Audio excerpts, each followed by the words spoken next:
Welcome! Willkommen! Hola! Bienvenue! We are the Dream Seekers! Who am I? Why, I'm the real who gives and that who. The centerpiece of Rocket Tower Plaza is the League of Planets Astro Orbiter. What can I do you for? I'd like to borrow some aluminum foil, a clothespin, and a candle. Another hot day, huh? Because GE brings good things to life, in just 10 minutes, the Epcot family and GE will celebrate Illuminations, Reflections of Earth.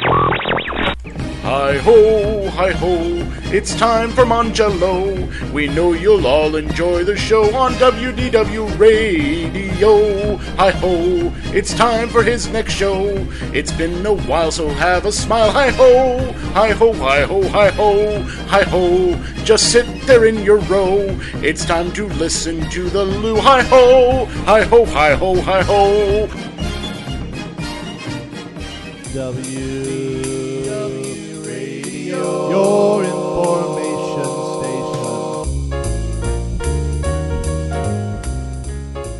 station. Welcome back, and thanks for tuning in once again to the WDW Radio Show. This is show number 14 for the week of May 13th, 2007. I'm your host, Lou Mangello, and let me start off by wishing all mothers and moms-to-be a very happy Mother's Day, especially to my mom and my wife, who embody, to me, what a wonderful mother truly is. Thank you for all you do. Anyway, on to this week's show, where we have all kinds of fun segments for you. We're going to start off, as always, with some Walt Disney World news and views, where I'll talk about some changes coming to some elements of the Walt Disney World transportation system, as well as to the Fast Pass system. We'll also discuss some recent rumors that are now official, and on this week's trip to the Walt Disney World Rumor Mill, I'll talk about some rumors for an extinct attraction in the Magic Kingdom, the Leave a Legacy sculptures in Epcot, and more. Jeff Pepper joins me once again in a very detailed discussion of our next in the 7 Wonders of Walt Disney World. This time, we explore the history, trivia, and significance of a true iconic wonder, Cinderella Castle. I'll also announce the next entry in the 7 Wonders series, as I want you to be a part of the discussion and show. This will give you the chance to talk about something that I think we all agree is truly a magical part of Walt Disney World.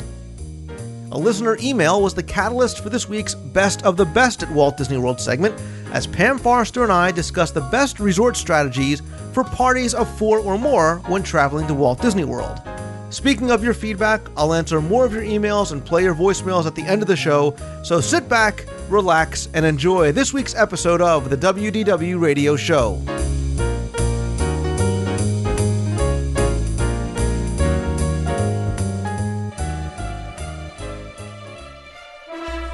And now, a WDW Radio Show News and Views Report.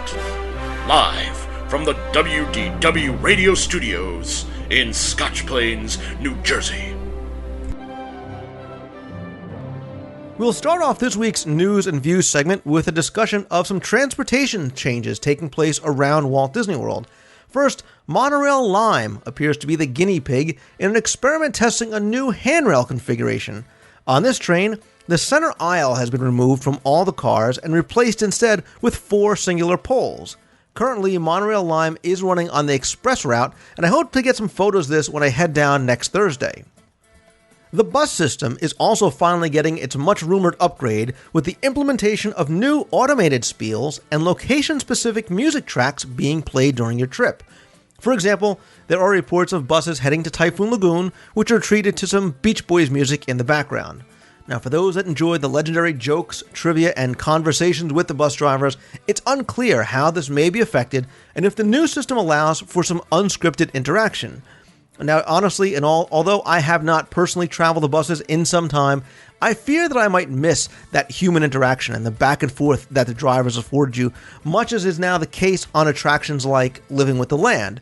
Sure, on that ride they all give the same spiel, but there was always something about having the cast member there that I really enjoyed. And although I know how fun and helpful the drivers often have been, I'm sure guests' reaction is going to be positive to the changes on the bus, as they're now being treated to some enhanced experience without the maybe unknowns that come with entertainment, quote unquote, being provided by somebody whose primary job really is just to drive the bus, get you from A to B.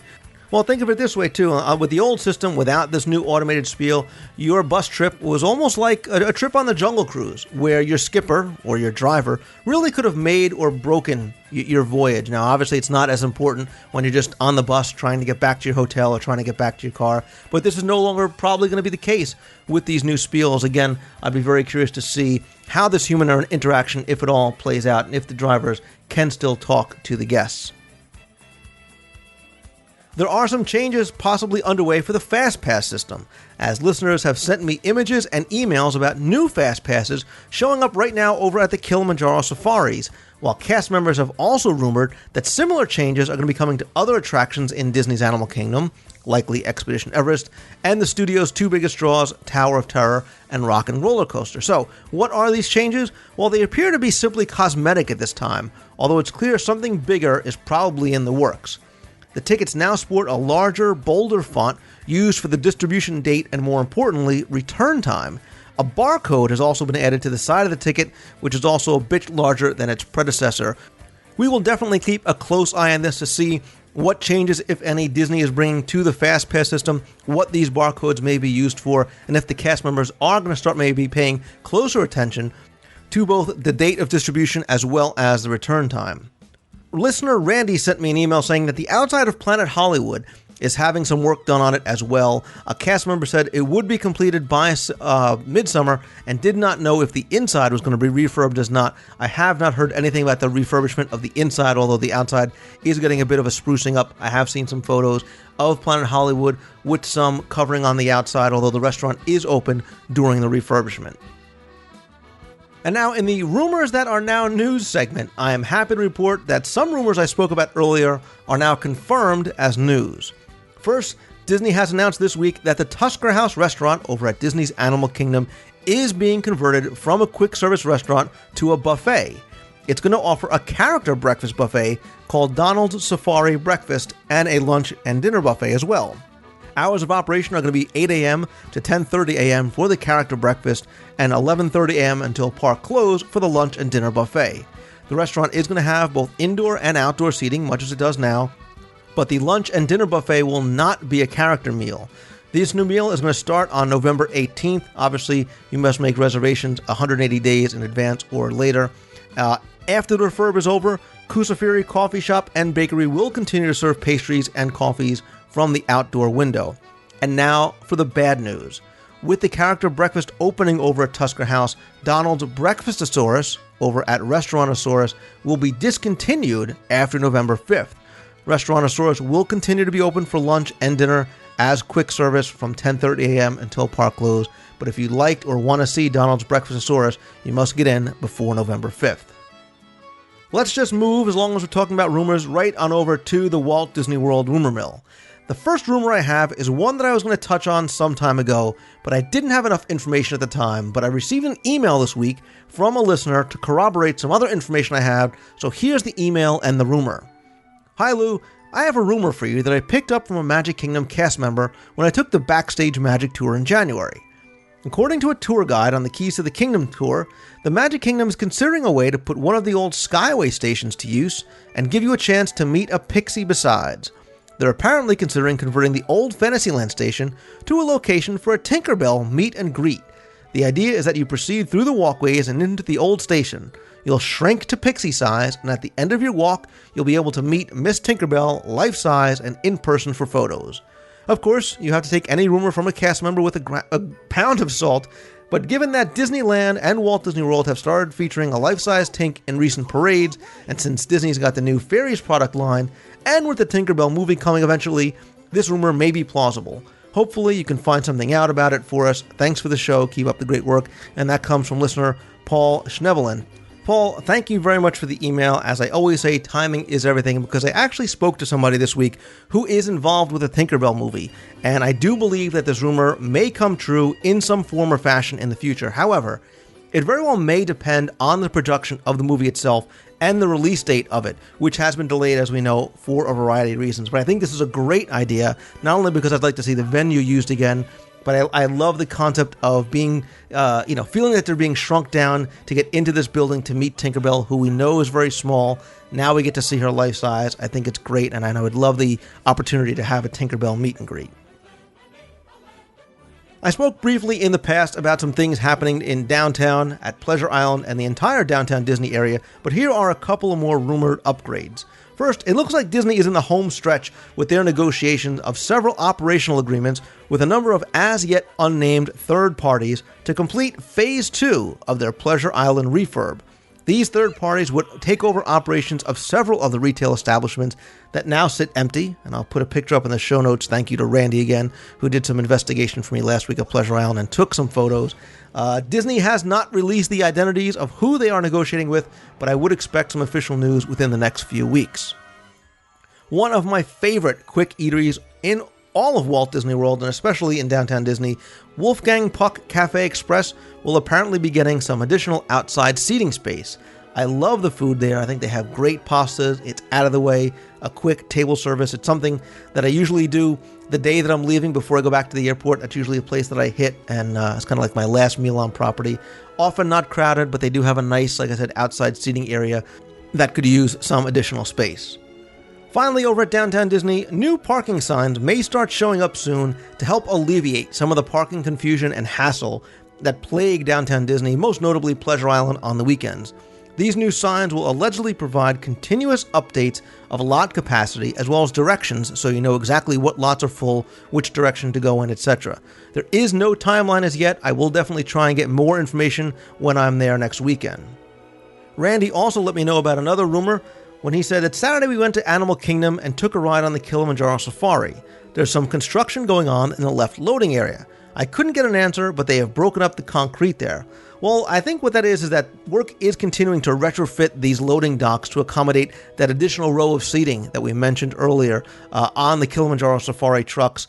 That is supposed to open up, attraction wide in midsummer of this year. This is, like I said, going to add an additional row of seat to increase capacity on the safari.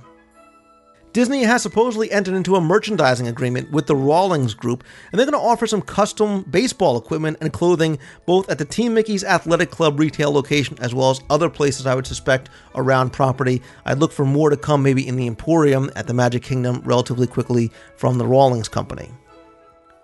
Our last rumor this week is about the Leave a Legacy sales booths over in Epcot's Future World, which are supposedly going to be removed from the courtyard in front of Spaceship Earth. Right now, there is one booth remaining near the base of the attraction, while another booth is located right at the entrance of the park over off on the right-hand side. Now, while either you shouldn't get your hopes up or be disappointed, I don't think the monoliths themselves are going to be taken away, but it does beg the question of how they intend to continue selling these if one or both of these booths is going to be taken away for good. Again, the Leave a Legacy statues allowed you to have your image etched in steel, incorporated onto the sculpture at the entrance to Epcot, right at the threshold. But I can't really speak as to how well or how poorly sales have done. The removal of this booth right in front of the Spaceship Earth, it does beg the question of what is going on, if this is something they plan on discontinuing as a whole. Obviously, as we hear anything further, we will definitely let you know. And if you have a rumor that you want to share or discuss, by all means, email it to me, call the voicemail, or post in the WDW radio forums over at DisneyWorldTrivia.com.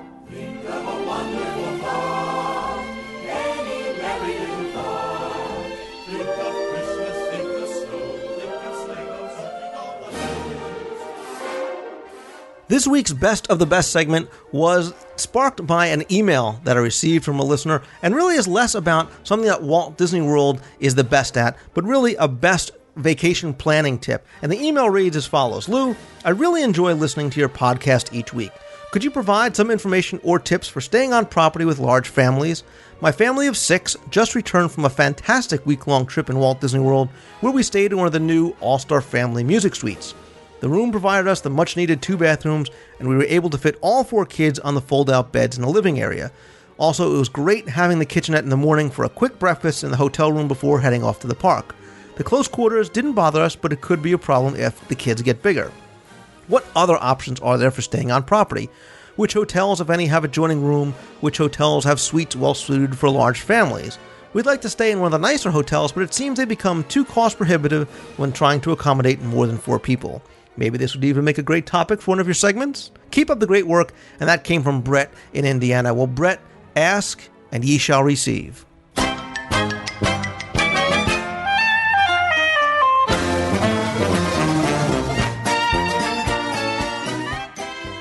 In this edition of the best at Walt Disney World, I wanted to bring on Pam Forrester again from the Magic for Less Travel because I really wanted to touch on something that I thought she might be able to help out with, and that is the best resort strategy for families that go down with more than 4 people, because it's a whole different way to plan your vacation, and there's a lot of different factors that you need to take into account, and you got to really plan ahead no matter when you go. But for a family this size, you really need to have a good strategy in place before you go down. So I wanted to figure out the best resort strategy for families of more than 4. Pam Forrester, welcome back to the show. Thanks so much for having me on again, Lou. And I thought this was one that you would be well qualified to handle because this is what you do on a daily basis. So give us some information and some tips that you think are helpful for families that go down with more than 4 people. I'd be happy to, and I have to tell you, this is a question we get a lot. There are a lot of families that have more than 4 people in them, and the consideration is there are only certain resorts that can accommodate more than 4 people in a room. Just as kind of a base here, all of the resorts in Disney World can accommodate parties of 4 and a child under 3 in a crib. But once you get more than that, you have to start, weighing your options.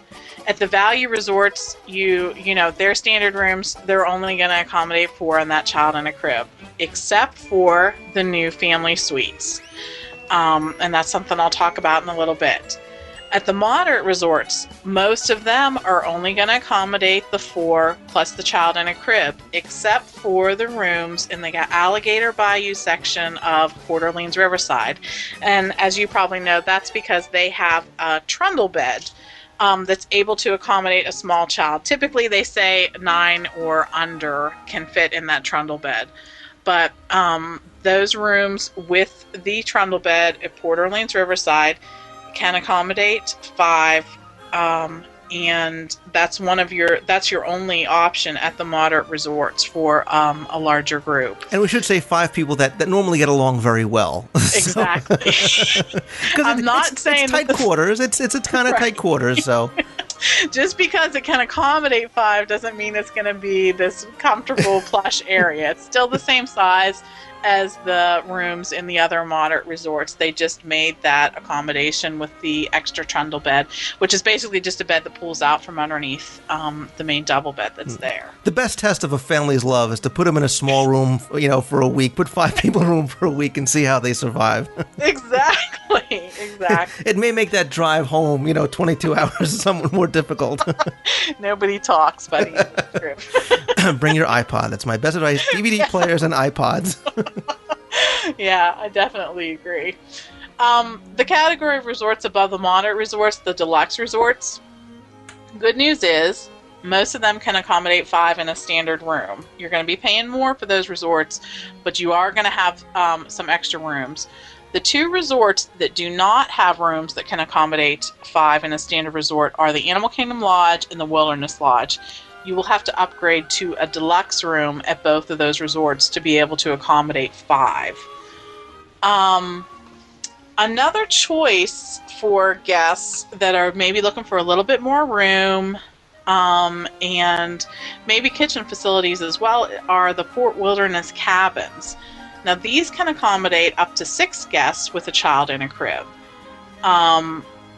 6 guests and in addition a child in a crib, I should say. The Fort Wilderness Cabins they have a separate bedroom that will have a double bed and bunk beds. And then they also have what's called a Murphy bed in the living room area, a bed that will pull down from the wall for sleeping at night. So, and it also has a kitchen, and it also has a grill outside. So it may be a good choice for those who are looking to save a little money, maybe have breakfast or some other meals in their room, and also have the larger party size to consider. And it's a pretty unique experience, too, staying over at the cabins. I mean, Fort Wilderness is pretty neat.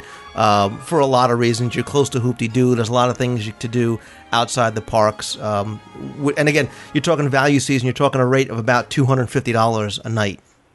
Right.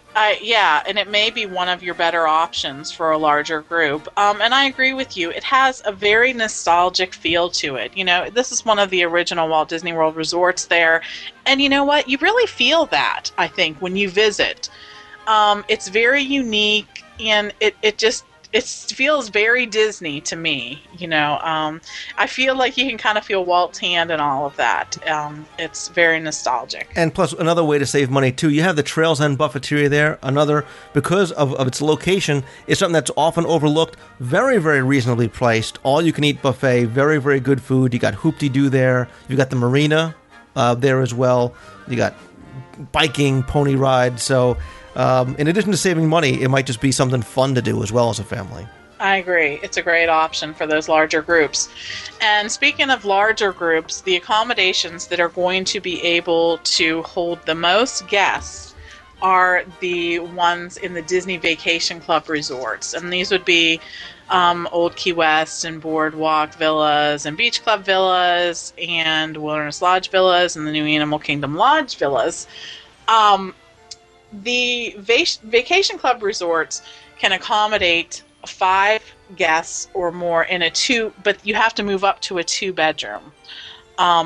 More than 4 guests cannot be accommodated in a 1-bedroom. And when you're talking about moving up to the 2-bedroom, you're talking about a big jump in price. So this may not be your best option, but it is the option that's going to afford you the most room, too.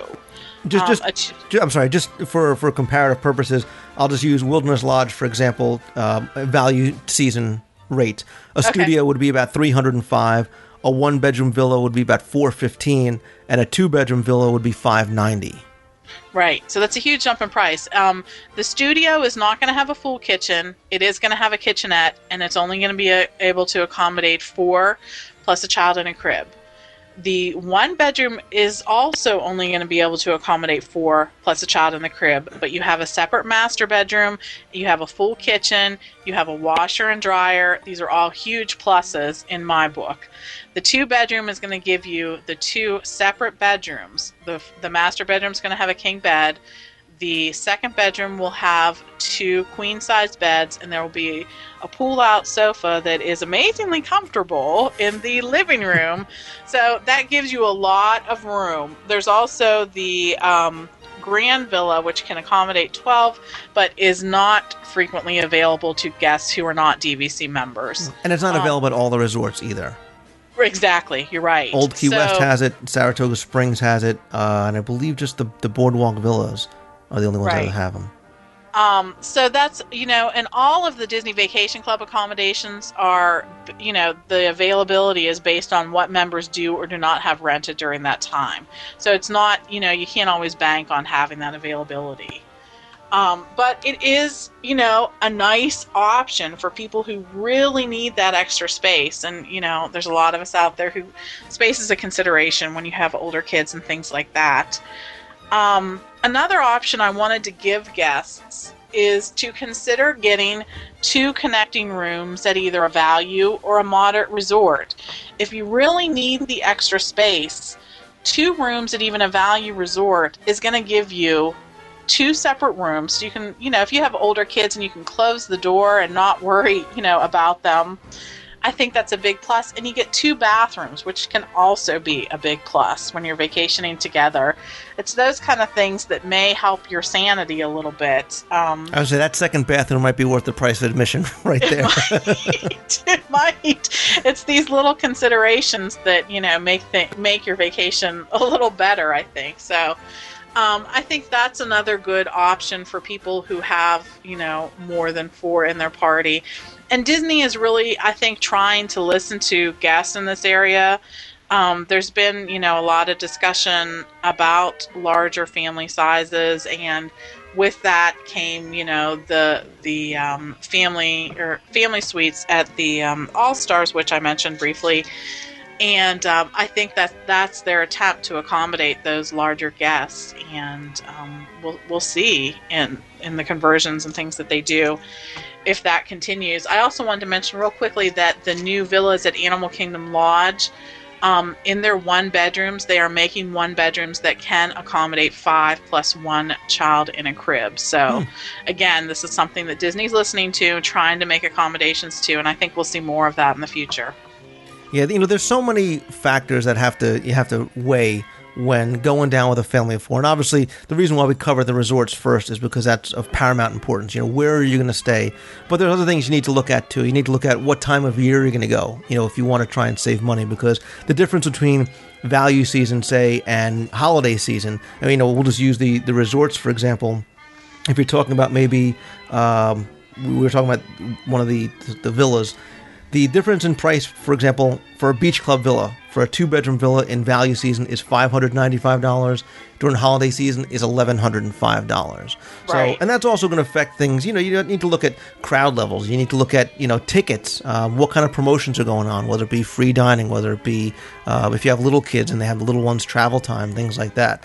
And that's something where a travel agent like you, Pam, would really come into play, because you'll be able to kind of take all those things into consideration, give people advice as to what they need to do to really get the most value for their dollar, and obviously get the most enjoyable vacation for everybody involved.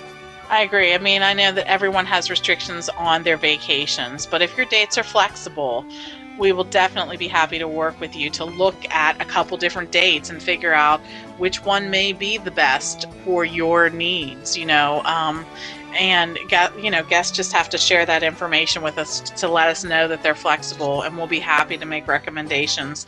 I think if you can travel during value season, I think there are so many reasons to do that. But at the same time, I've been there during the holidays, and it is magical. So I certainly understand why so many people travel during that time. And, each vacationer is different. You have to look at what's important to you. But definitely that's a good way to try and save money, especially with a larger group. And another thing to consider, I think, when you're traveling with a larger group is to get everyone's input, no matter how young, just to make them feel like they're part of the process. From looking at the resort choices to dining choices to so many different things. I think that that's a great way to keep everyone involved and happy with your choices. We're eating here. You guys cool with that? Okay, good. We're staying here. Everybody happy? Fine, let's move along. Yeah, wait. Here's your itinerary. This is what we're doing. No, it's going to be like, Daddy. Come on, kids. 6 o'clock. Up and at 'em. You're on vacation. Let's go. Why aren't we eating where I want to eat? The Magic Kingdom opens in 3 hours. We got to get going. Move it.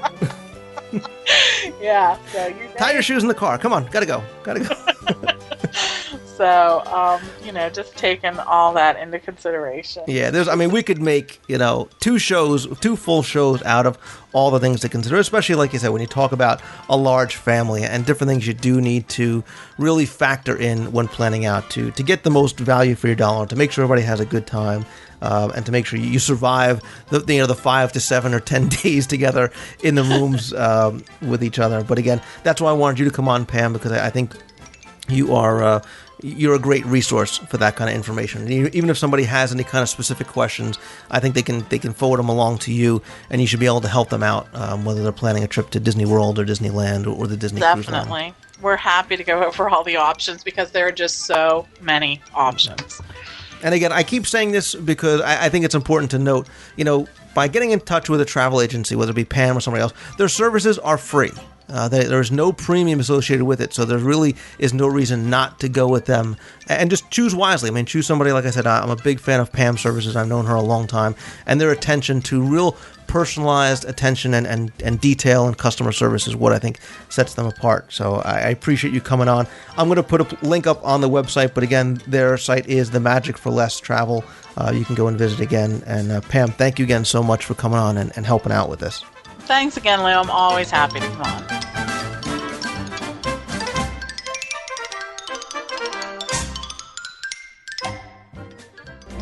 Honoring greatness in imagination and the magic that enthralls us all, it's time for the 7 Wonders of Walt Disney World.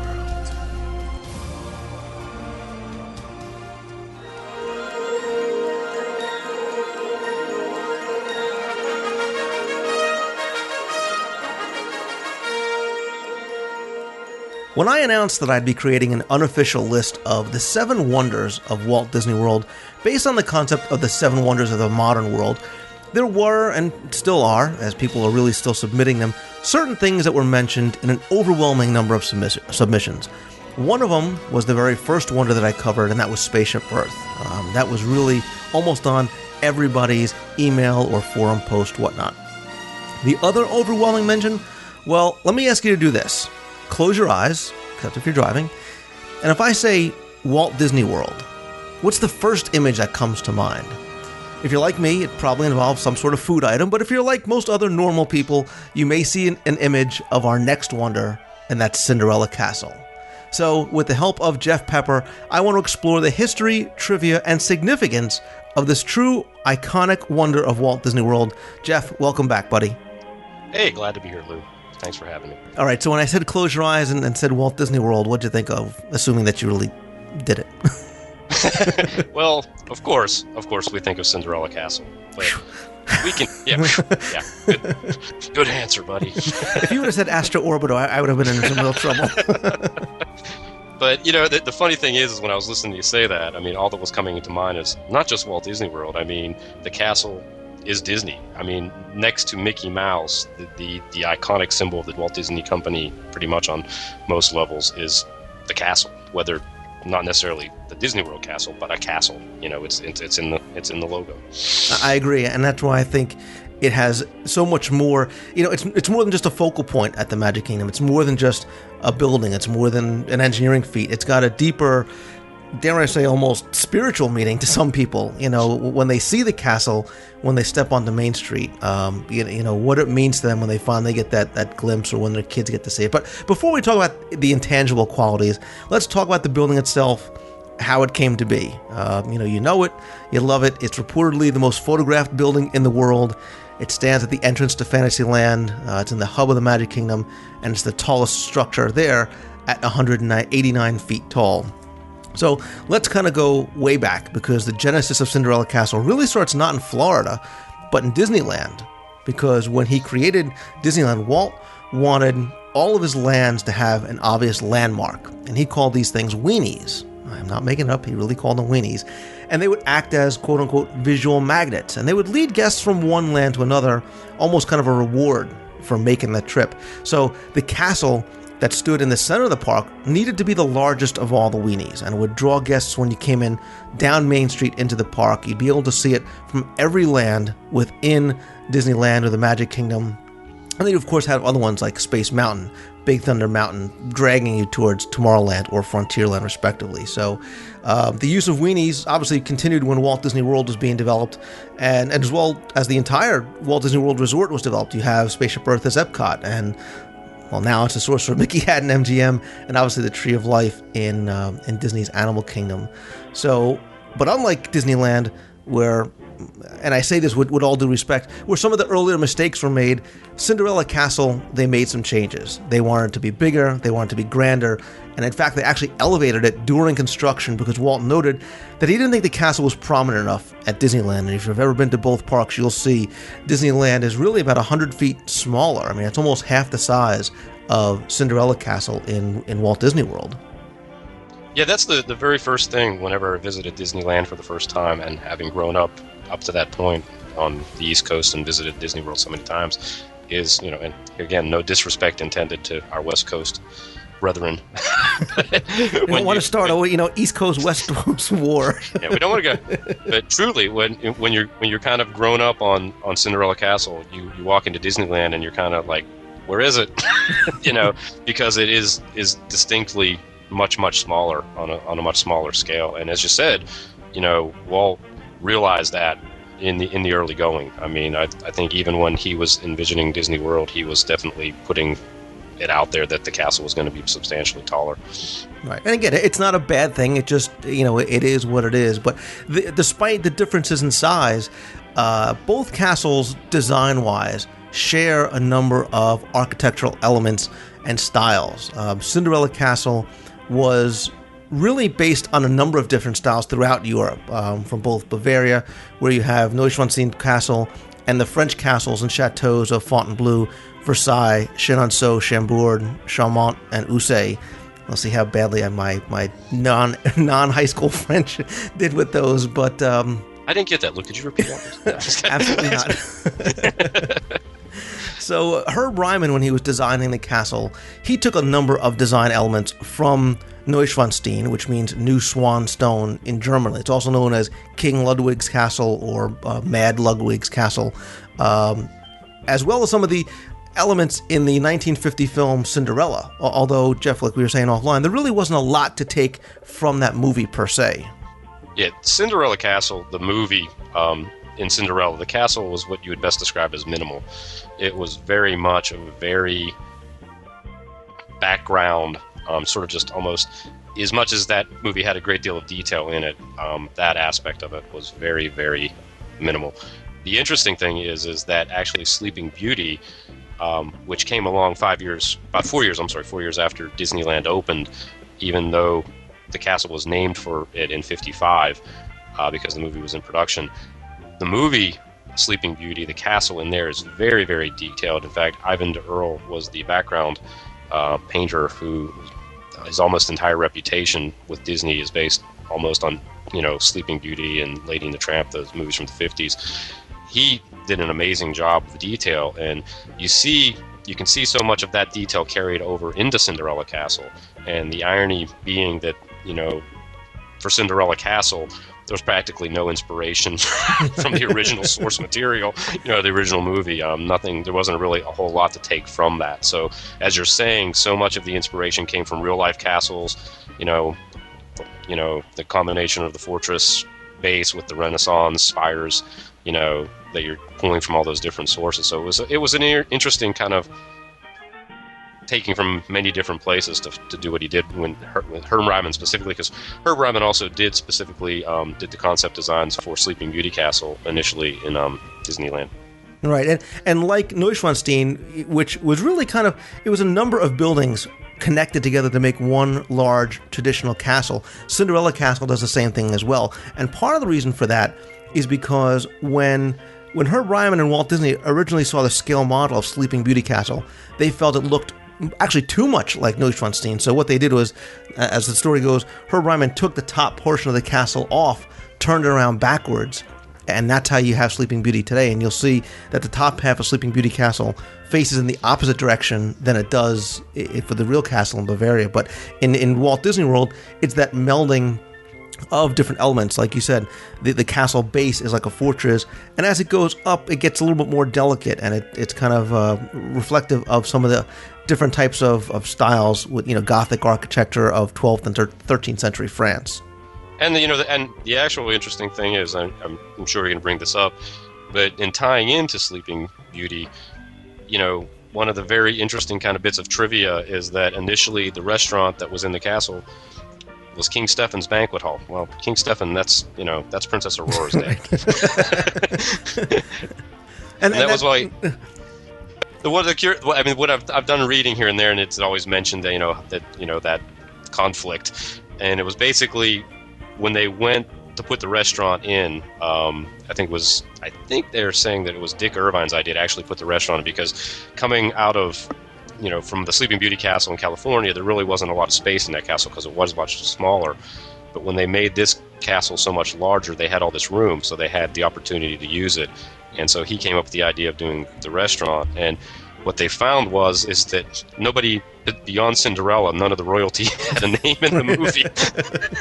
So it's like, we got to give this thing a name. So, interestingly enough, they went and just sort of, I think, very low key named it King Stephen, hoping most people wouldn't notice. Little poetic license. Could have been called Tremaine's, I guess. I guess they could have called it Tremaine's Banquet Hall or something, but all right, so speaking of the design of the castle, let's talk about its construction and detail. But before we get to that, we were talking just real quickly about the elements. One thing I wanted to point out is that the design of the castle and look of the castle really goes beyond just the castle itself, and it really transcends through Fantasyland, because obviously the castle is very closely themed to Fantasyland, which is kind of a gateway to this medieval village. And if you look carefully around Fantasyland, you'll see a lot of the entrances, like to It's a Small World, look like medieval tents. But if you go into the back and go kind of near Pooh's Thoughtful Spot, you'll see on the tops of those buildings, you'll see continuations of the castle walls and turrets. So if you're looking at the castle, it actually looks like it is all part of one large building. It really almost an extension of the castle itself. Yeah, actually, the one detail I love in Fantasyland, and of course it's because I'm the cartoon geek, is as you're coming out into Fantasyland, out of the backside of the castle, it's on the right-hand side is Sir Mickey's, which has all the vines or whatever tying into the beanstalk. In I'm animation expert I am. I'm having a short Mickey and the Beanstalk. Mickey and the Beanstalk. Thank you. Put the two words together, concepts together, Jeff. And I was thinking Fun and Fancy Free is the movie, and I think that's where I was focused on. But yeah, just that tie-in to where it had the royal elements, or the Brave Little Tailor, the couple of Mickey Mouse cartoons, which were actually in fantasy settings, and I really like how that. What you're saying is like there was a very smooth transition with the type of building and architecture. Well, as long as you mention Sir Mickey's, you're going to mention one of my real favorite details. And I think people who even walk in the building possibly overlook that if you walk in the main door, if you look up, you'll see that the roof of Sir Mickey's on the inside is kind of being lifted up, and there's the giant kind of peering in through the top. And it is great. I've shown that to people, and people who've been there, they've never seen it before. They never realized that was going on because they don't look up, they don't look around, they just kind of go in and focus on, the merchandise or whatever they're going into the store for. So, where they think they're places to shop? What? Come on, folks, you're there to pick up trivia. Look at this right. Yeah.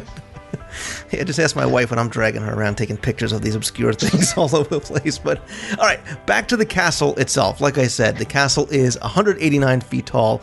Obviously, it needed to be the tallest structure in the Magic Kingdom. But it appears much, much larger than that. And that uses a concept called forced perspective. And I'm sure you may have heard that before. It's used extensively throughout all the theme parks. And what it means it's an old, actually a very old filmmaking technique, which is that the bricks and other details get smaller and smaller as the buildings get taller. So you'll get a building that appears to be 300 feet tall, and it's really actually only about 100 feet taller than Sleeping Beauty Castle. And you can see this, Main Street USA is a perfect example for that, as the buildings get smaller and smaller. If you were to stand on one of the top, in one of the windows, for example, on one of the top floors, you'd look huge compared to the window that's in front of you. Yeah, I think I heard a story, and I don't know if it relates to the Tinkerbell person doing the flying, but somebody made the comment that they at one point had seen that person getting ready to make the Tinkerbell flight, and when you looked at them in context to where they were standing on the spire, you could really tell then how diminishing it was. Yeah, and that's why they keep it very, very dark at night, because she would look huge. And even though that the woman that plays Tinkerbell is a very petite little person, she's only about 90 pounds, she would look huge in comparison to the building that she's standing in front of.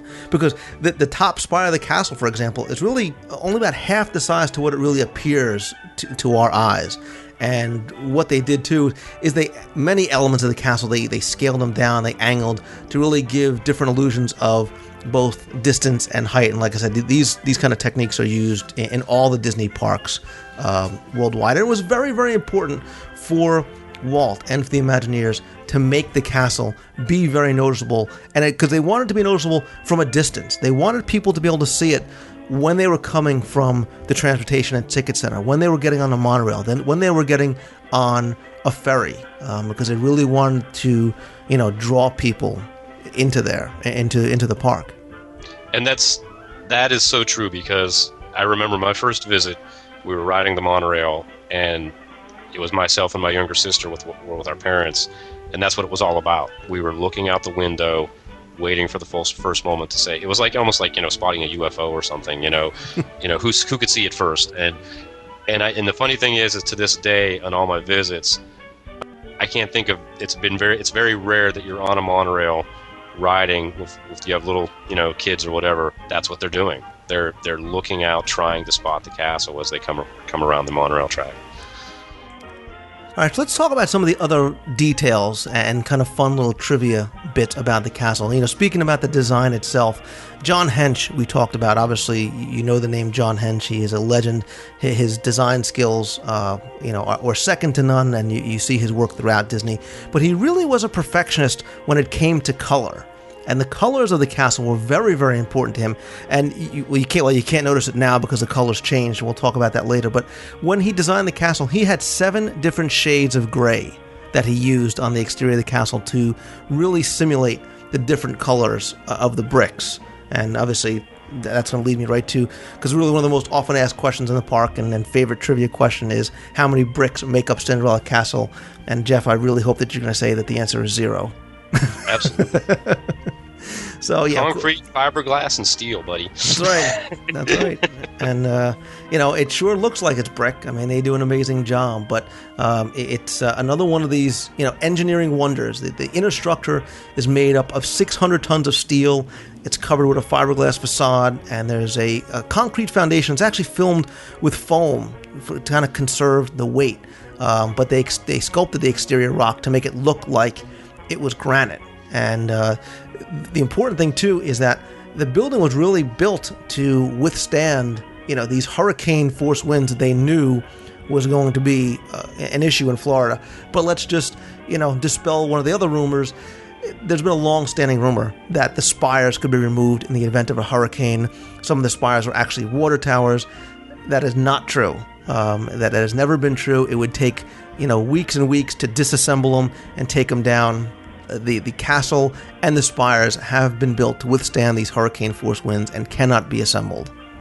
Well, and on another interesting note, I recently read somewhere online, what was probably going to be the next great urban legend is that it's on an elevated platform, and that when the hurricane shows up, it just drops down on an elevator down into the ground.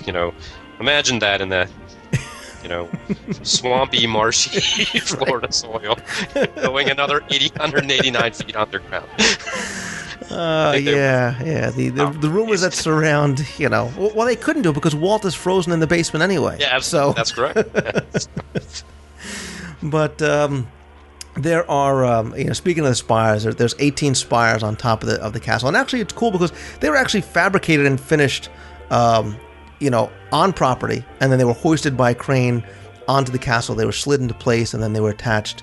The tallest spire is obviously appropriately golden color, and it's topped with a flag. This way, it's assured that the honor of being the tallest structure in the Magic Kingdom. Actually, one of those flagpoles is actually a transmitting antenna for coordinating the parade that goes, through the hub and up and down Main Street. Now, do you know about the towers and how they're numbered? There are, yes, and that there's 2 of them. Weren't there 2 that were either taken out or damaged? There was 29 towers, but there were 29 towers. It was designed for 29 towers, but they only built 27. Towers number 13 and 17 don't exist. They took them out before construction. It was because, based on their locations, they weren't going to be able to be seen from anywhere in the park because they were going to be blocked by primarily the other Fantasyland buildings were going to block them. So there was just no visibility, when it ultimately went to be construction, so they just eliminated them. But interestingly enough, they kept the numbering according to the original floor plans, or blueprints, I'm sorry. I mean, it's really fascinating to me, and I know I'm a dork, but it's really fascinating to me how much thought they put. I mean, they very easily could have just left them up and said, okay, that's fine. But, they really put so much thought into doing that and making it so it looks right. So it just fits right, and everything's just right with the castle. So, and I figure, I can kind of throw this at you, trivia guy, is that, the tower you were just speaking of, the tallest tower, is in fact number 20. Bravo. Can you write that down? And all right, here you go. Now the clock in front, and we're going to talk about the clock a little bit, is actually number 10. Bravo. All right, so if you ever looked very, very closely at the clock, not just to see what time the 3 o'clock parade was going to be, but looked at the clock, you'll see this throughout the Magic Kingdom, that the Roman numerals that they use are somewhat different, because instead of having the IV for 4, they have 4 eyes. They have 4 capital eyes as 4, and I've had people say, well, they just made a mistake, and these clocks are wrong, or would they, get them on discount or something like that. But that actually is the way 4 was represented in early times, including colonial America. And you'll see that, for example, over at the American Adventure Pavilion in Epcot. And if you look really, really closely, look at the hands of the clock. And I'll see if I can put a picture of this up in the show notes, because you'll see, zodiac symbols and whatnot on the actual hands of the clock, on the big hand and the small hand, and different kind of moon phase symbols and things like that. So, again, dorky detail not probably everybody cares about or really pays attention to, but let's go back inside the castle. We'll talk about, there used to be obviously the rumor that there was a guest room in there. For years that was not true. Obviously that is now. But inside the castle there's also 3 elevators. There's not just one. There's one for guest use that goes between the lobby and the restaurant on the 2nd floor. The second is for the cast members for the restaurant. That's located in Tower 2, just to the left of kind of where you would enter from the hub. And the 3rd elevator has access to the utilidors and the breezeway and the kitchen, as well as the Cinderella Castle Suite, which actually used to be the planned apartment for the Disney family. And in later years, infamously became the home of the telephone operator. That's right.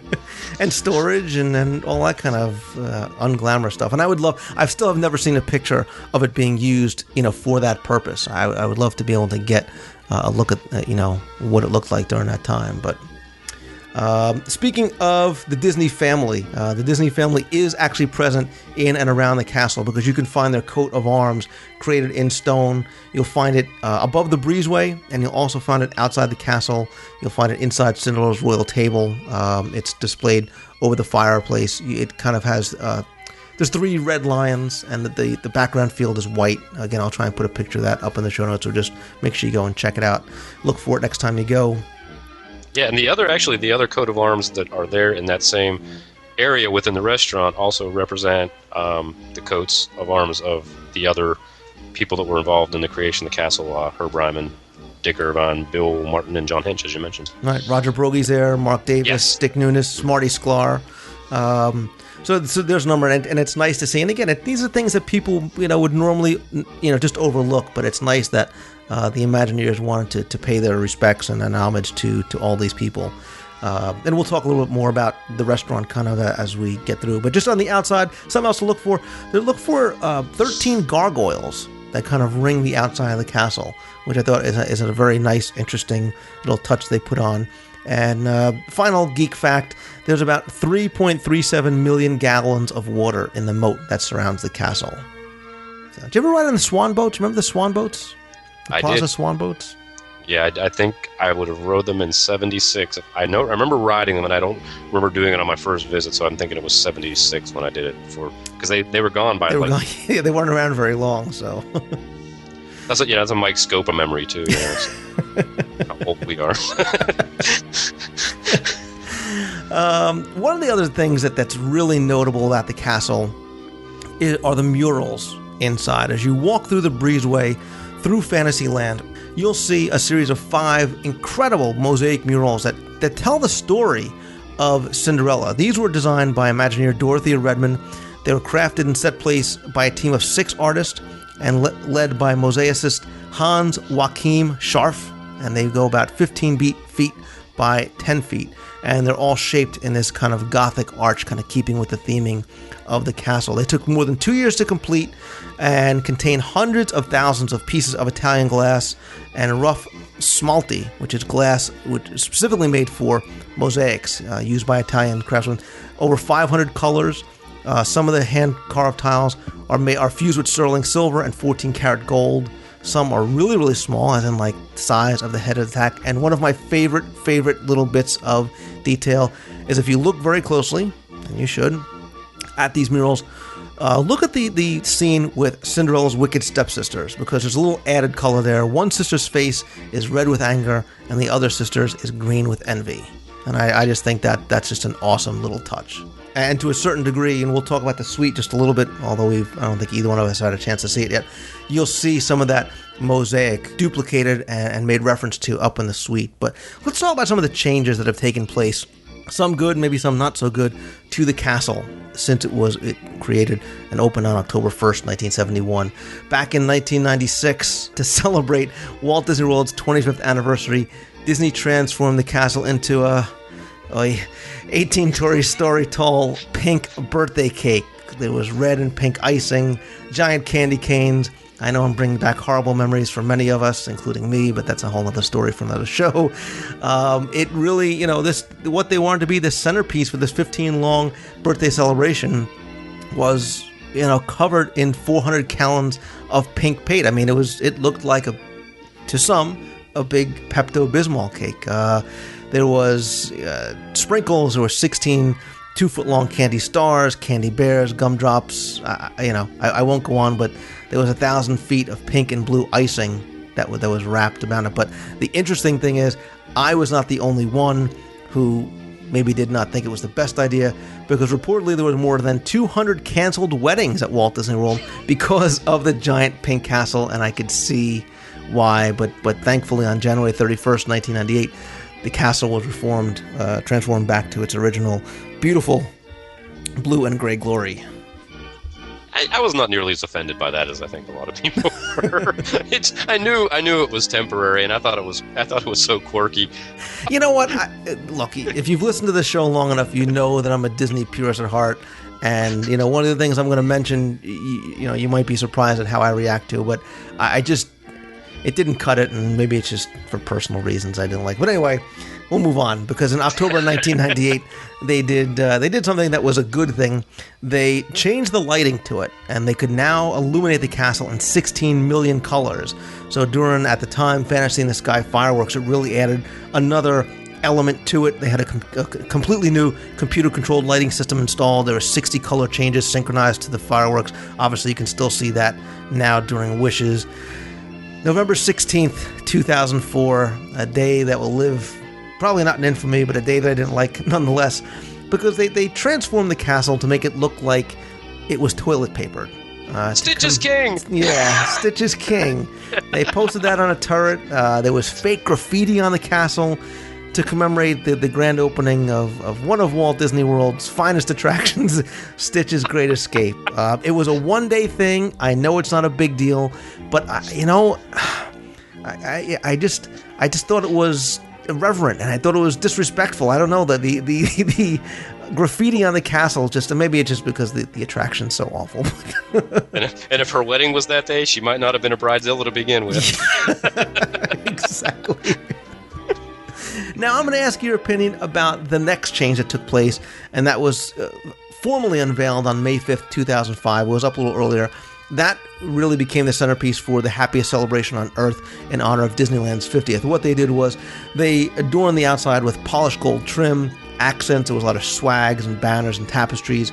The nice thing that they added were the golden statues of Disney animated characters. You could see my favorites, Peter Pan, Tinkerbell, and Wendy on the tallest spire. You also saw Kaa and King Louie, Simba, Pumbaa, Timon, Sebastian, Flounder, a bunch of other ones, including Victor Hugo and Laverne, which is a nice touch from Hunchback of Notre Dame. There was also above the front archway a giant stained glass mirror. It looked like a big brooch to me. Modeled after, like you said again, the magic mirror in Snow White and the Seven Dwarfs. The cool thing was that the mirror changed images every 40 seconds to show all the Disney castles around the world, as well as the dates that park opened, which was a neat touch. Jeff, what did you think of the decorations and the brooch, as I like to call it?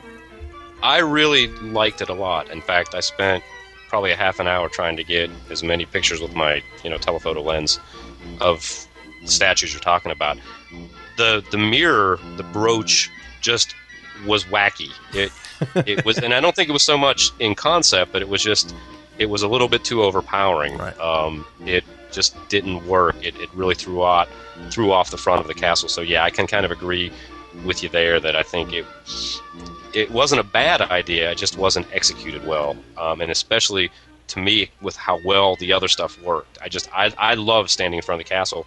I mean, my kids and I we all stood there for a good 15, 20 minutes at first when we first went in, trying to pick everybody out, right? Because they were so well done, and they were beautiful. I mean, they were very, very beautifully done and very realistic looking. And again, I hope the Peter Pan figures end up on eBay at some point. But anyway, have you been able to see? I don't know when the last time is that you went down the new color pattern, because in late 2006 they changed some of John Hench's original color patterns, and if you look very closely, you'll see that it has a much more earthy tone to it. It's got a much more rosy hue to the outside of the castle. Again, my personal feeling, I kind of like the old gray better.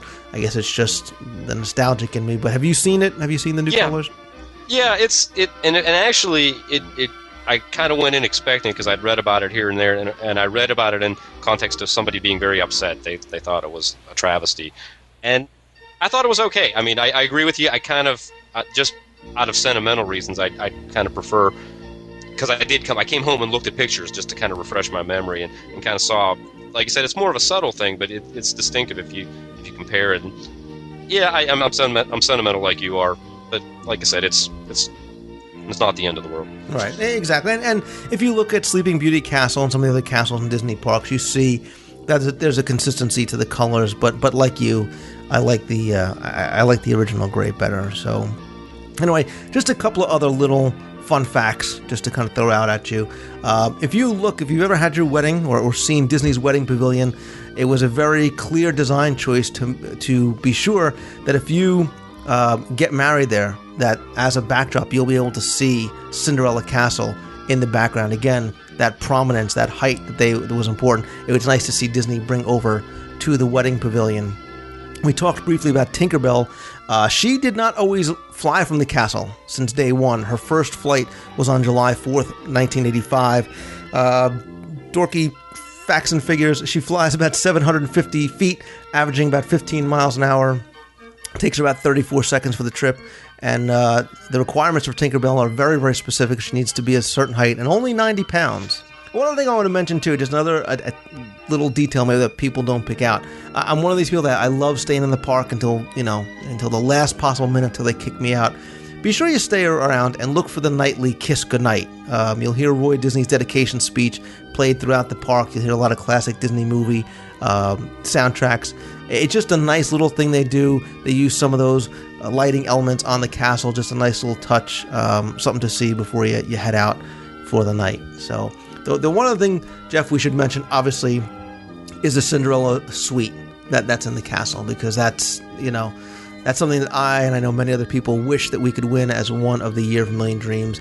The apartment that was rumored there for the Disney family and used for storage and the switchboard and dressing rooms and whatnot was eventually converted over to this royal suite, and I think it's just a brilliant idea. They've themed it incredibly to the inside and outside of the castle. The elevator is inspired by Cinderella's castle. The foyer has inlaid stone floors, wooden walls, a big stone, although fake, chateau-style fireplace. You'll see the princess's glass slippers there. The bathroom, kind of made to look like a grotto, is dominated by these three large mosaics of 17th century landscapes. They were designed by Disney artists to match those murals that Dorothea Redmond created for the Breezeway in 1971. So it's all just a matter of figuring out where to be at the right time. Right place and right time, baby. I'm praying that next week, Jeff, hopefully maybe you and I can spend it. Yeah. Wait, that's not going to come out right. Separately in the Cinderella Castle. But yeah, I mean, I'm sure you've seen pictures online, and it's absolutely beautiful, and the attention to detail and the amenities are just incredible. It's got these 17th century details coupled with modern 21st century amenities like plasma TVs and whatnot. So. And the amazing thing, I think there's been at least one recipient that has said thanks, but no thanks. Yeah, but you know what? All right, soapbox time. It's very easy, and unfortunately, some people like to focus on the negative, and they say, "Oh, look, Disney can't give away these dreams." Well, that's not true. That's not necessarily true. And think about it this way: if you're leaving on the last day of your vacation, and you have to get back to work, or your kids have to get back to school, and 20 minutes before you're leaving for the airport, they say, "Hey, you can win the night in Cinderella Castle." Well, not everybody can say, "Hey, you know what, we will postpone our trip home for another day. So maybe that's some of the reasons why that. But it's very easy to say, oh, well, look, Disney can give away these dreams. You know, people don't want to say no. People say, you know what, I'd rather stay at Pop Century. That's maybe, all right, maybe Mike Scopa would say that. Other than him, everybody else you have to think wouldn't say no unless there was really some extenuating circumstances for them to say so. Oh, man. Do I got to move all my luggage over? I mean, come on. You know what? Kidding. Hey, I was say, Disney, if you're listening, I'm the short guy in the Disney World Trivia stuff. Anyway. All right. We talked about the design. We talked about the details. We talked about the history. But as I said at the beginning, I think what makes Cinderella Castle really a wonder is so much more than that. Because it's not just a building. It's not just, you know, home to a restaurant. It's really a symbol to people, a very personal symbol to people around the world. It's instantly recognizable, obviously. You know, for many of us, when we see that, when we step on Main Street, we feel like we're at our second home. And the responses and the words that people use to describe it, everything from, you know, breathtaking and majestic, and it really does sometimes evoke an emotional response from people, whether they're watching Wishes or whether they finally get to some place that they've dreamt about being, and Cinderella Castle is representative of that. And people have, when they've talked about the Seven Wonders and made these suggestions, they've posted them on the forums, they've sent me emails. One person whose I'll read, Daddy Brady, said, Artemis was the virgin goddess of the hunt, wild animals, wilderness, the moon, and safety in childbirth. A Greek poet once wrote, when I saw the temple of Artemis at Ephesus rising to the clouds, all these other wonders were put in the shade. Is it a stretch to identify Cinderella Castle with this wonder? I think of Cinderella and the mice, her dance with the prince in the moonlight, and the shining beauty of the castle. And again, you know, it means different things to different people. That's what it means to Daddy Brady. It means things to me. Jeff, I'm sure it means, you know, has a certain meaning to you as well. Well, you got to realize, you know, especially of our generation, we grew up with the Wonderful World of Disney on television, and every Sunday night, you know, the opening of that show was the castle. Now, granted, it was, you know, at that point it was modeled after the Disneyland castle, but it was just that kind of an icon, and that's what we came to associate. And in fact, even more so to an extent than Mickey Mouse, because Mickey Mouse wasn't on every show, but the opening of that show was Tinkerbell flying over the castle, and because it went on to become the corporate symbol to an extent. I mean, you know, at the beginning of the Disney movies, you know, they have some type of, you know, representation of the castle in the logo or whatever. And to me, what's really exciting, and I'm not sure if you've been to a movie lately where this change has gone into effect, but that they've taken that, you know, when they used to have just the very two-dimensional little, almost sort of like a flat image, very geometric, you know, sort of an icon, not so much an actual representation of the castle, you know, with a little rainbow or whatever going over the top of it, however they did that. They've changed that, and what it is a computer-generated representation, and it's essentially doing the same thing. It's that same type of principle that was always there before, but they've turned it into a very realistic three-dimensional castle, and in fact, and again, no slight to our West Coast fans, but it is now Cinderella Castle. Yeah, it is much more representative of yeah. What was very cool, and when I saw Meet the Robinsons last month, we saw that, and we saw it in 3D. And there was oohs and ahs coming from the rest of the people in the theater. And I think it was because on two different levels, it was just this very new and very dynamic 3D experience, but it was also, that's the castle. Yep. And again, and like I said, it has different meanings even beyond the theme parks to people. And, it often does come back to the Walt Disney World version. And I know for us who are Disney World fans, it means so much, to us. But I want to hear above and beyond what we were saying. What does it mean to you, listener? Tell us, what does it mean? Do you agree that it's a wonder? And overwhelmingly, so far you have. But I'd like you to weigh in. I'd like you to tell me. Leave a voicemail. I'll put a link up in the show notes at WDWradio.com to the forums where we talk about the Seven Wonders, and I'll put specifically something up about Cinderella Castle. And let us know how you feel. Do you think it qualifies as a wonder? What is it? Is it some of the things we talked about, some of this detail, or is it something personal to you, something subjective? because I think I'd like to know and kind of see how you guys feel. So, Jeff, before I let you go, while we're talking about the 7 wonders, I want to talk briefly about the next of our 7 wonders. And what I need to do really is I need to announce what it is now, because I want you and I want the listeners to be a part of it. And you're going to see where I'm going with this and why I'm talking about it now, because I think we can all agree that what truly makes Walt Disney World special and magical, and insert your own word here, is not just the details and the geeky trivia and the food and the attractions. It's the people, and it's the cast members, and it's the cast members that really make the magic for all of us each and every day that we're there. And I'm not the only one that feels that way. Many of you have written in, many of you have posted, and the first thing on your list were the cast members. And in fact, on the forums at DisneyWorldTrivia.com, we actually have a cast member appreciation forums. And there have been hundreds and hundreds of posts and threads and replies evidencing why we not only recognize these people, but why we really need to thank them as well. So what I want to do is I want to hear from you. I want you to call the voicemail at 206-202-4WDW. I want you to share with us, whether it be a cast member story, a magical moment, maybe just something special that somebody did for you or your family or your child to make you feel special, or to correct an oversight, or just make your Walt Disney World experience amazing. You could just mention the moment, you could mention a cast member by name, something that you really feel illustrates why they are a true wonder of Walt Disney World. And we'll play them on the show. We can talk about some of these. We'll play those voicemails. Again, if you want to go over to the forums, you can post there as well. I'll try and take some stuff out of there and read it on the show. But again, I truly feel, and I think many of us agree, Jeff, I'm sure you agree, that the cast members are such an integral part of the magic of Walt Disney World. Yeah, well before the year of a million dreams, it was even the twinkle in a marketeer's eye. Yeah, that is the reason we go back year after year. I mean, there is the very tangible qualities of why I like Disney and the things I like, that are manifest there. But it is that interaction and that the way you're treated when you're there that truly. I mean, I like Superman, but I'm not going to a Warner Brothers park every year in, year out. So I mean, it's what really truly makes the difference. Yeah, and like I said, we'll save the discussion for the actual coverage of this as the next of the 7 wonders. Again, call the voicemail 206-202-4WDW. Post on the forums. You can send me an email if you prefer, and we'll talk about it all, on an upcoming show. Jeff, thank you again for all your help with talking about Cinderella Castle.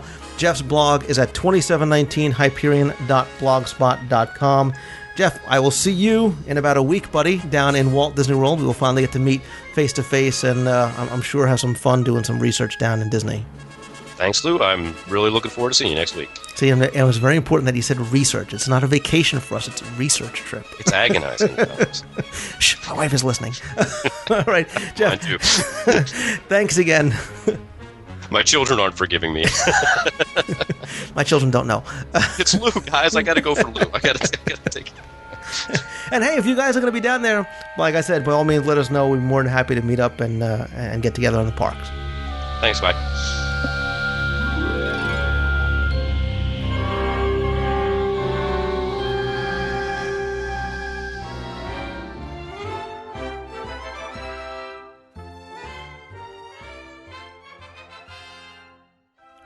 Thank you again for all the feedback on the show, whether it be by email, voicemail, or on the forums. I do have a number of emails to get to again this week. Some of them have some questions, some of them have some comments, but the first one we're going to start off with is a tip, and this one's about the Disney Dining Plan. Bobby writes in and says, if you're planning on attending the Food and Wine Festival, then upgrading to the Disney Dining Plan is imperative. That's because most, if not all, the food options along World Showcase Promenade count as snack options. My family has done this the past 2 years, and we save all of our snacks for the festival. Not only does it save you money, but it also allows you to try a myriad of dishes from other cultures. Of course, if you're planning on it this year, keep listening to the WDW radio show and find out first what Disney decides about free dining. That comes from Bobby. Bobby, thank you very much for that email. That is a great tip. And yes, free dining is coming. It does overlap with some dates for the Food and Wine Festival. I'll put dates for both the free dining as well as the Food and Wine Festival up in the show notes. Our next email reads, "Hi Lou, love the show. I'm a big fan of the hidden details that the Imagineers hide in the parks, so I loved your walk-around discussion of the Disney MGM studios. I noticed your comment regarding the lack of any current foot and handprints in front of the Chinese theater. They actually still have those ceremonies with the celebrities, however Disney is not allowed to actually place them in the courtyard. They place them in other locations like Theater of the Stars. This is due to the fact that the real Chinese theater in Hollywood was taken over by Grauman's, and they wanted to keep the handprint ceremony as an exclusive event to the real Chinese theater. This is also the reason the Sorcerer's Hat won't be going anywhere for a while, since Disney cannot sell photos of the Chinese theater. The hat blocks the theater, and PhotoPass cast members are instructed to block out any traces of the theater, or the photo cannot be sold. Hope this helps, and I look forward to your next show."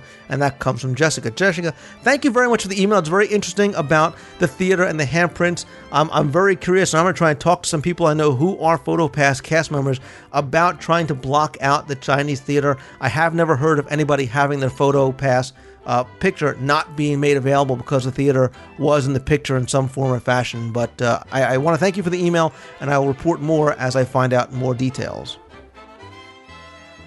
Joe Lilly, aka OBX Shark, wrote in and said, "Hi Lou, I'm really enjoying your podcasts. They're absolutely wonderful to listen to as I get my daily dose of exercise. I found the piece on concierge service very informative. However, I had a question regarding tipping the cast members that are providing the service. I assume this is done, but I don't know if leaving a tip is something one should do each time a service is rendered, or more along the lines of a cruise ship where a single, all-inclusive tip is left at the end of the journey. Thanks in advance, and keep up the wonderfully enlightening and entertaining work on your podcast, Joe." Joe, thank you very much. Glad you enjoyed the segment on concierge. The only really advice I could give you is personal, and that's the one time that I stayed there. What I did was I gave a gratuity, which was actually reluctantly accepted and said that it wasn't needed, of course, to those that helped us out in the lounge, rather than on a daily basis or an individual basis, because we knew we were going to be there the whole week. This is how I do it with mousekeeping. I usually leave them something maybe either at the beginning of my trip or definitely at the end of the trip, just one sum rather than on a day-by-day basis. But obviously it's a personal preference, and you could do as you see fit. Our next email reads, "Lou, I loved your trip down memory lane with the discussions about Horizons. It was one of my first attractions I ever saw on my visit to Epcot 23 years ago, and one of the things which I started my love affair with Walt Disney World. Like you and your guest said, Disney needs to get back to the attractions that immerse the guest in the attraction for an extended length of time and give a rest to the 2 to 3 minute thrill attractions. But the reason for the email. From Horizons, you played a few seconds of a clip, I think of the grandfather talking about the beach boy that the granddaughter was dating, or something like that. I was working in the yard while listening and I didn't hear clearly. Anyhow, the grandfather's voice sounded like Gene Shepard from A Christmas Story, etc. I guess I could do some online research, but do you know that if it is Gene Shepard? Thanks again for the show. I've listened to several Walt Disney World podcasts, and yours is the best." That email comes from Frank in Orlando. Frank, thank you very much for your kind words. I really appreciate it. Actually, the father is not Gene Shepard. It's Bob Holt. The mother, narrator, is Dina Dietrich. The Easy Living singer that I talked about on the segment that actually sings There's a Great Big Beautiful Tomorrow is Larry Cedar. And the Beach Boy, that you also made reference to, is Tom Fitzgerald. And I make a point to mention his name because it's interesting, because Tom Fitzgerald was actually an Imagineer. And actually, he was one of the main Imagineers that really was the head story designer. He was later appointed, I think in 2001, he was appointed Executive Vice President and Senior Creative Executive of Walt Disney Imagineering. But it's pretty neat to know that one of the Imagineers that worked on the attraction was actually in the attraction as well. Hi Lou, I just listened to your segment on show number 6, having recently transitioned to self-employment at home and still getting caught up on a new show, about the bygone days of Roger Rabbit at the Disney MGM Studios. I couldn't agree more with you and Jeff Pepper in your feeling towards Roger, how perfectly Roger fit in with Disney's new park back in the late 80s, and how much he's missed. To go off on a tangent, which I know you like, I would submit that the entire Disney MGM Studios park is lamentable since those very early years. You seem to prefer the positive to the complaint, as I normally do, but I guess I just need to vent that every time I go back to the park, I come away somewhat disappointed on how it has turned out. Yes, they've added a few great things, Tower of Terror, Rock and Roller Coaster, and Fantasmic, but I could go on and on and on about all the things that are wrong. 1. Gone are magic of Disney animation, at one time the hands-down most magical place in Walt Disney World, and Superstar Television. a tremendously innovative concept that could have easily been kept fresh. Also gone is the restaurant set in a movie, Big Business and then Aladdin, which would have been neat to see that updated too. The once majestic Great Movie Ride is now not only sorely out of date, but a victim of incredibly bad zoning. The dining locations to attractions ratio seems to be at least double what it is at the other parks, and perhaps most significantly, I'm continually frustrated by what I feel is very poor park design. I know it was built in a rush to beat Universal's Orlando, and it really shows. The other Disney parks have much more distinct and identifiable lands, which suit their respective attractions. And despite being a frequent Walt Disney World visitor, Disney MGM is the one park where I still can't make a mental map in my head of where one sits in relation to another. A grade schooler could easily draw a schematic of any of the other parks. When I first visited Disney MGM in 1989, it became my favorite park, despite there being a limited number of attractions. The theming, atmosphere, and Imagineering potential were impressive. I hope you liked last week's show. Despite my best efforts to keep an open mind, I can't help but feel jaded on each subsequent visit of what might have been. Lou, I'm really sorry for the rant. I just wanted to see if anyone else out there shares my sentiments. Anyway, thank you very much for all your devotion to your fellow Disney fans. You do an outstanding job, and I'm really glad to see you continue on with this new endeavor. Best wishes to you and your family, and that comes from Dave Stofka from Ohio. Dave, thank you very much for the email, and don't worry about the rant. Like I said, I wanted to hear people's comments and how they feel about the parks one way or the other. And you may not be alone, and what I'd like to do is hopefully this will spark some discussion over on the forums or maybe via voicemail, see if people feel the way you do. But I will say that I do agree with you about some of the things that MGM is now missing. For example, I loved the old soundstage restaurant. I agree wholeheartedly about Superstar Television being closed and actually being left empty, and the magic of Disney animation not really being what it once was. But I can also see your point about the layout. But you have to remember, too, that originally there was supposed to be a lot more planned for the Disney MGM studios, and we touched on this very briefly during our discussion last week. There was supposed to be the streets of Hollywood. There was going to be another working movie set. There were many other areas planned, like the Muppet Studios, that never came to be, unfortunately, and it's very, makes you wonder what the studios would have been like, what the layout would have been like if some of these other major areas and major changes and major attractions would have come to the parks. But again, I would like to hear other people's opinions, whether they agree or disagree with you. Our next email says, "Hey Lou, love the show so far. I was thinking of a new segment for the show. You could call it the Walt Disney World Suggestion Box. It would be a fun way for us to think of ideas to improve the parks. Just some fun topics for discussion. I have two to kick it off. One would be for Disney to do some sort of reward points for staying on property. Other hotels like Hilton and Marriott do this, and you could use rewards to get free rooms and upgrades. I'll say right now, I think that will never happen. Another suggestion is to deal with the wedding registry from last week's show. Okay, sorry, I'm a little late catching up on this email. Anyway, the need to let couples register for Disney merchandise. When my wife and I were getting married, we could not believe they didn't offer this. Hopefully you'll like the idea. If not, no worries. That comes from Ryan from Houston, a.k.a. Maestro34 from DisneyWorldTrivia.com. Ryan, I think it's a great idea. And if you have a way for, that you think that you can improve the parks or your stay at Walt Disney World, call the voicemail. I'll play it on the show. Or what I'll do, too, is I'll start a thread over in the WDW radio forums at DisneyWorldTrivia.com. Listen, Disney says they're listening to what's being said and talked about online, so you never know. You might just hear your suggestions taken to heart by Disney. Gary writes in and says, "I live in the UK and I've just started listening to your podcast. It's the most interesting and informative Disney podcast. I'm visiting Walt Disney World in March of 2008. My family will be staying at Pop Century Resort. Please advise on your thoughts on the resort. What's it like? I've previously stayed at All-Star, Coronado Springs, and Port Orleans resorts. During your podcast, you also mentioned Toy Story Mania at MGM. Any ideas when the attraction will open? Many thanks, Gary Brown from Birmingham in the UK." Gary, thank you for the email. First question, Toy Story Mania, that is going to open sometime, quote unquote, in 2008. Disney has not given an official opening date for that as yet. Obviously, as construction continues, they'll probably make some sort of official announcement. As far as Pop Century, I absolutely love it. I think it's a far cry above some of the other Valley resorts for both food, amenities. I think the theming is impressive, as well as the quality of the rooms, I think, are a step up above what you may have seen over at All-Star. Now, as far as size of the rooms, they will be a little bit smaller than Coronado and Port Orleans Resort. Not sure if that is really of any sort of import to you or not, depending on how much time you spend there. But there's so much to do there. Pop Century is in a great location. You've got 2 5,000 square foot arcades. You've got an integrated food, beverage, and shopping area, 3 pools, a kiddie pool, playgrounds.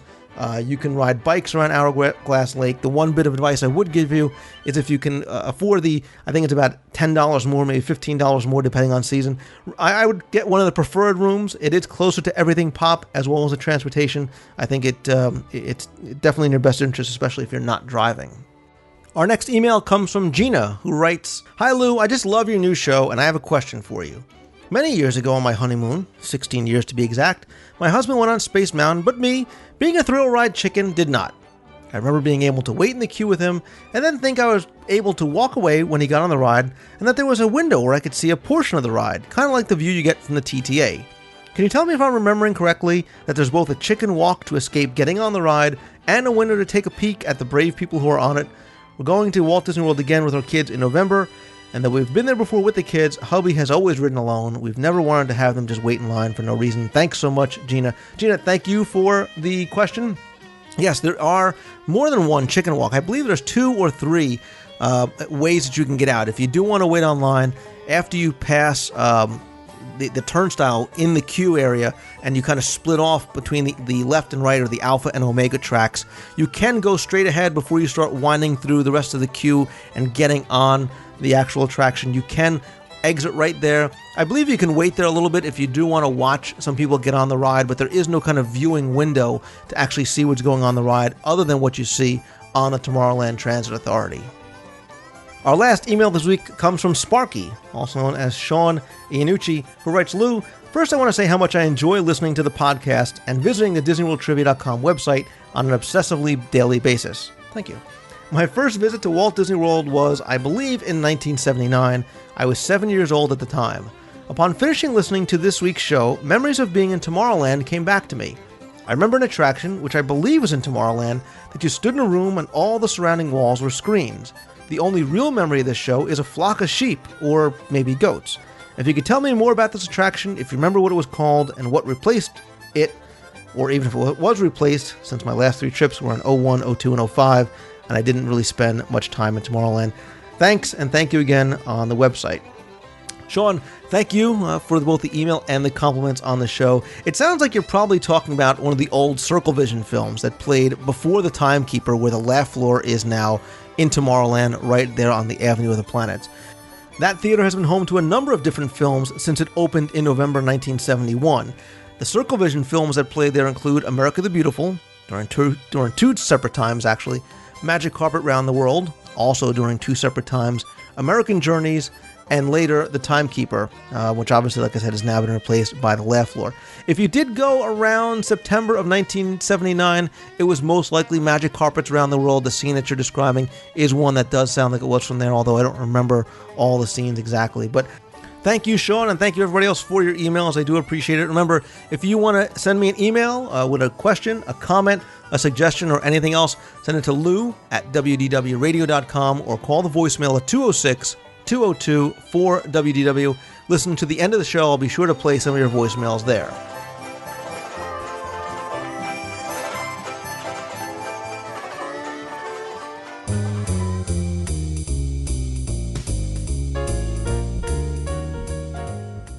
That's all the time I have this week, as I am getting ready to leave on my trip to Walt Disney World.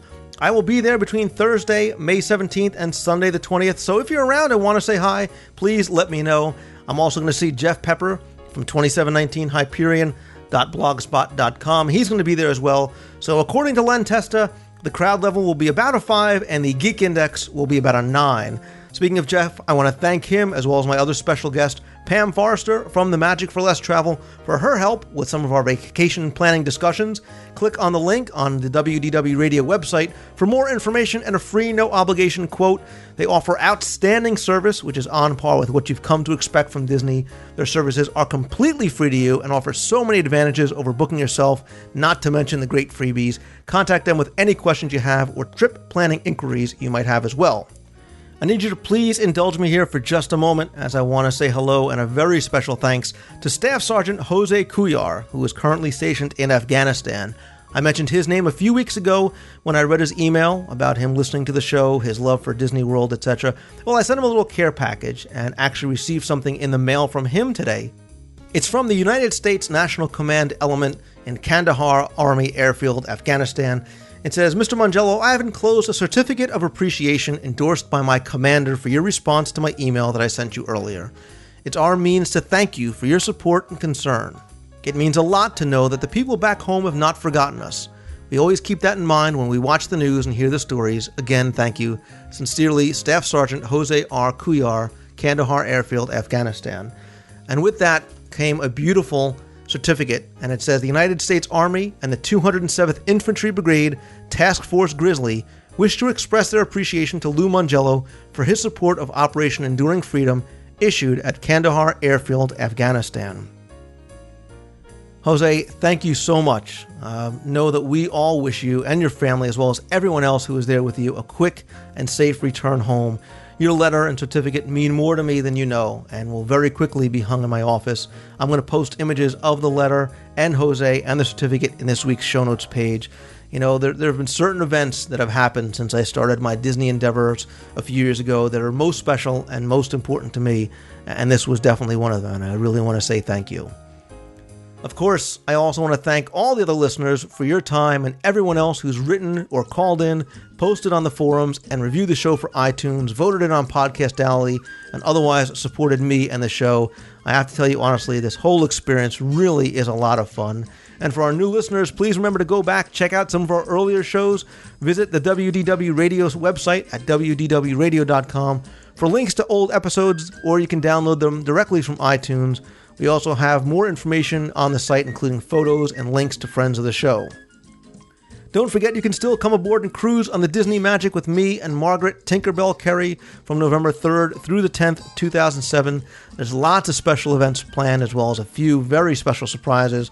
We're also going to be podcasting live from onboard, and you have a chance to win a $500 Disney gift card at the beginning of your trip for anybody that books by June 1st. Staterooms are limited and are booking up fast, so visit the WDW Radio website for more information and a no-obligation quote. On upcoming shows, I have more interviews, more special guests, of course, more trivia, news, and vacation planning advice.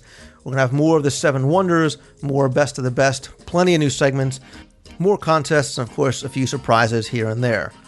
Also remember, the show is meant to be interactive, so please email me your questions, comments, or ideas to Lou at wdwradio.com. You can call the voicemail anytime at 206-202-4WDW. Don't forget that if you call from your cell phone, chances are, even though it's a long-distance call, there will be no long-distance charges. You can call with anything from trip report, telos from the parks, feedback, and more. Of course, please come by the forums at DisneyWorldTrivia.com to talk with other listeners and readers about the show. It's fun, it's free. I'd love you to come by and be a member of what we consider to be the happiest forums on Earth. Thank you all again for tuning in. Please help spread the word to your friends and family and on other communities. Have a great week. Happy Mother's Day. See ya! Hi, Lou. This is Steve calling from Indiana. Absolutely love the show. Just had a quick comment. My mind's been racing since you talked about the Walt Disney animatronic, and I immediately went to MGM, where the One Man's Dream little display and walk-through attraction is. And then I also thought about Carousel of Progress, and I thought, wouldn't it be neat if there was almost the exact same ride or attraction that Carousel of Progress is, only put Walt Disney's life in there and kind of just go through the life of Walt Disney and talk about some of the great events of his life. And I don't know, just thought it would be neat. MGM is always one of those parks when we get there that we seem to get through the quickest, and one more ride or attraction certainly wouldn't hurt. So again, love the show. Just wondering what you thought. I know you've talked about this for a couple weeks, so if you don't talk about it again, that's cool. But any park would be good to see Walt in. That'd be neat to show my kids who exactly he is, and I don't know, just cool. So love the show. I'll leave you alone. See ya. Hello, Lou. This is Todd Hofer, Indianapolis, Indiana. Mouse to Todd on the forums. And I had a few comments on past shows, plus a question of my own. And first of all, I wanted to weigh in on my thoughts on the Walt Disney animatronic. I think it'd be a great idea I think perhaps the most fitting, in my opinion, of an application of him would be in The One Man's Dream, where they show him right now as that cardboard cutout on a Florida Project set. It'd be nice to hear him, have that animated in such a case as they use an animatronic action figure of him on that set. I think it'd be really nice and fitting. I think it would also drive a lot more traffic to that feature also at MGM Studios. A couple other things. One is the Contemporary Tower. If this indeed goes in like it's portrayed on the show notes of earlier in April, I find it really disappointing. It seems, at least in that vantage point, that it's larger than the contemporary traditional tower. And frankly, I think that diminishes the iconic impact of the contemporary. I really hope it doesn't take shape in the size that they're showing in that rendering. Something else I really enjoyed was Jeff Pepper's solo outing at Main Street USA, as he talked about the secrets and things going on at the train vault, and that was really enjoyable. First of all, I like some of the movies that he described the bulletins, gave reference to Follow Me Boys and whatever else was being discussed. And finally, here's a question I have. Do you know of any reasons why the Fife and Drum Corps no longer appears at Liberty Square? I know back in the 70s, especially around the bicentennial, with childhood trips to Disney, I would see the Fife and Drum Corps go through Liberty Square. They'd, of course, come out in regalia and in sets and stand and play. And I've seen pictures where it sounds like they may have chosen a child, maybe a boy or girl or something like that. And I just wondered over the years how long that's continued and at what point they stopped doing that. I thank you for all your time and all the effort you put into making this show for the listeners. Thanks again. Hi, Lou. This is George from North Carolina. We met at the last night of Mouth Fest outside the United Kingdom, the Rose and Crown. Met your wife. Got your picture taken with me. I know you're excited. Just want to let you know that my 8-year-old is really enjoying your podcast.